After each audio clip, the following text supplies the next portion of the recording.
Salut Brigitte, salut Marco. Cette semaine, personne n'a averti la météo, mais c'est bientôt l'été. Les barbecues, les festivals, le bronzage. Bon, si vous êtes comme moi, les coups de soleil, la piscine. Si vous êtes comme moi, les excuses pour pas aller à la piscine. Les jupes, si vous êtes du sexe opposé au mien. Les mademoiselles, il n'y aurait pas de la place pour deux sous cette jupe. Oui, je veux parler du harcèlement de rue. Alors peut-être que vous connaissez le harcèlement sexuel, le harcèlement au travail, le harcèlement sur internet, le harcèlement conjugal. Ouais, les mecs, on est tellement forts pour harceler les femmes que c'est devenu notre hockey à nous. Il y a plusieurs disciplines en fonction du terrain de jeu. En tant qu'homme, moi j'ai découvert l'existence de ce phénomène ces dernières années à travers plusieurs vidéos virales édifiantes et je m'en veux de ne pas y avoir été attentif avant, car si vous êtes une femme, vous l'avez sans doute découvert au moment du début de votre puberté, comme si cette période n'amenait pas avec elle assez de problèmes, les boutons, les règles et le choix de son membre préféré de Take That, Backstreet Boys ou One Direction en fonction de votre âge. Bon, attention, il faut pas confondre la drague dans la rue et le harcèlement de rue, mais c'est la chenille et le papillon. C'est souvent une question de temps pour que l'un se transforme en l'autre. Sauf que quand le cocon s'ouvre, c'est pas un truc chou avec des ailes qui sort, c'est Gollum.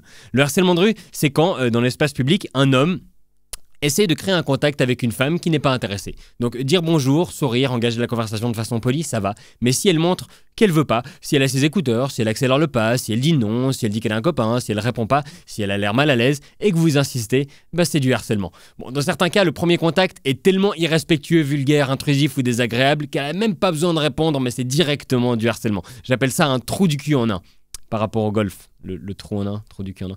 J'en étais super fier. Mais malheureusement, il y a beaucoup de Tiger Woods. Mais alors, comment se comporter face à des filles dans la rue qui nous plaisent? Si vous googlez drague de rue, vous tomberez sur des dizaines d'articles de sites de soi-disant séduction qui vous expliquent comment draguer dans la rue. Mais pour moi, la vraie question, c'est pas comment, c'est pourquoi draguer dans la rue. Je vais vous donner 20 raisons de pas le faire et elles vont pas toutes vous convaincre, mais si on a qu'une seule ou deux, ça suffit pour changer de comportement, les gars. Parce que draguer dans la rue, c'est comme essayer de se branler avec les orteils. C'est quasiment impossible et il y a des façons bien plus simples d'arriver à un orgasme.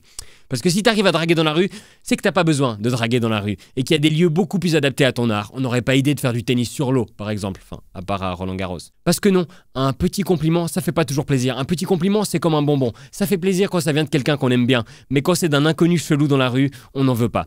Parce que souvent, à tes yeux, elles deviennent moches dès qu'elles refusent tes avances. Comme si c'était Mélisandre qui enlevait son collier magique. Parce que t'es pas seul au monde, t'es peut-être le 15e de la journée. Le chemin d'une fille vers son travail, c'est pas censé être un 3000 mètres steeple avec obstacle. C'est épuisant et ça doit donner envie de sortir dans la rue avec une armure complète, ce qui pèse quand même super lourd. Parce que déranger des inconnus dans la rue, quand c'est parce que t'as faim de nourriture, c'est tragique, mais quand c'est parce que t'as faim de sexe, c'est juste pathétique. Ne sois pas un mendiant de la drague.